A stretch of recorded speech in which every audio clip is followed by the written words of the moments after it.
What are we doing here? And where are we gonna go? It's like we just woke up one morning, and then it's welcome to the show.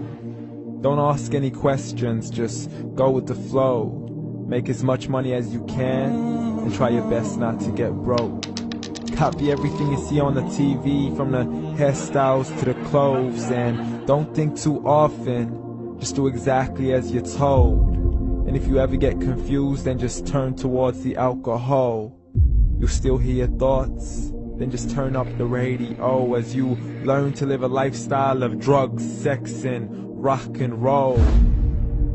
But in all honesty, I just need to know, is there more to the cycle than growing and getting old? Living and dying just to leave behind a happy home and a whole lot of property that somebody else is going to own.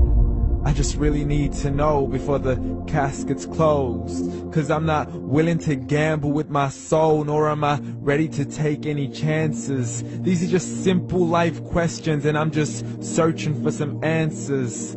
Like, what are we doing here? And what is our purpose? How did we get here, and who made us so perfect? And what happens once we go, or is this world all really worth it?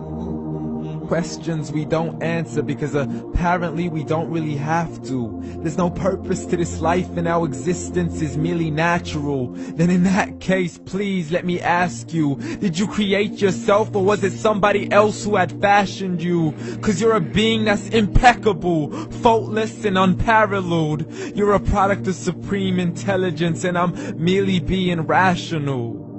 For there isn't a camera on this earth that can come close to the human eye, nor a computer that can compete alongside the human mind. And if the whole world was to come together, we wouldn't be able to create a single fly. So many signs, yet we still deny. As science tries to justify that all this could come from none, when it's a simple sum. 0 plus 0 plus 0 cannot possibly ever give you 1. So from where did all this order come? For everything has its origins, a maker, a creator of its own. I mean, the only reason you're watching this video is because somebody had to press upload. So we can believe in the Big Bang, but I'd rather believe in He who caused it to explode. Allah, the creator of everything, along with every single soul. The ever-living, the master, the only one who is in control. Unlike his creation, beyond our imagination. And no, he's not a man, nor does he have any partners in association. He's on his own. And no, he did not ever leave us alone. Just like every manufacturer, he left us with an instruction manual.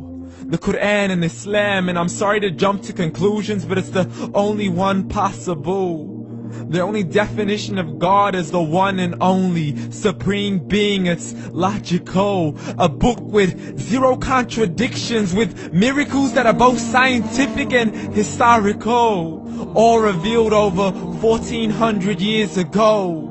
Like the detailed description of the human embryo. The descriptions of the human embryo in the Quran cannot be based on scientific knowledge in the 7th century. To the mountains as pegs holding firm the earth below, and the 2 seas that don't mix in a complete separate flow. To the planets in orbit, alternating night and day as they stay in flow. The expansion of the universe and the creation of everything from H2O.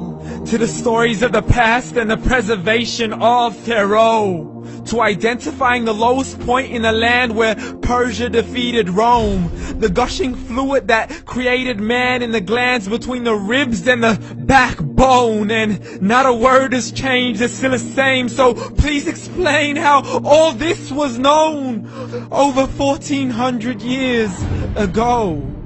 To a man who couldn't read or write, as he would recite whatever the angels spoke. And if you still don't believe, please try to come up with something that's even close. But you can't, so we took God as a mockery and his messengers as a joke. Muhammad could not read or write. How's somebody who can't read or write gonna start a religion? Dismiss the scriptures as legends and tales of the ancient folk, as we live life according to our whims, desires, and hopes. saying this life is the only home we will ever know. We will live then die then simply turn to bones. YOLO! Correction, after the grass dies, the rain arrives and it regrows, and Allah promises to do the same thing to your very soul and bring you back from your very fingertips to your toes, as the all-seeing supreme being watches us so close, and we are surely being tested in our wealth, our health, and our self, and everything that we've been blessed with. So believe, for we will surely be resurrected and be brought back to our Lord and account for every single deed, as He hands us our books and orders us to read. From the bad to the good and everything in between. You yourself are sufficient for your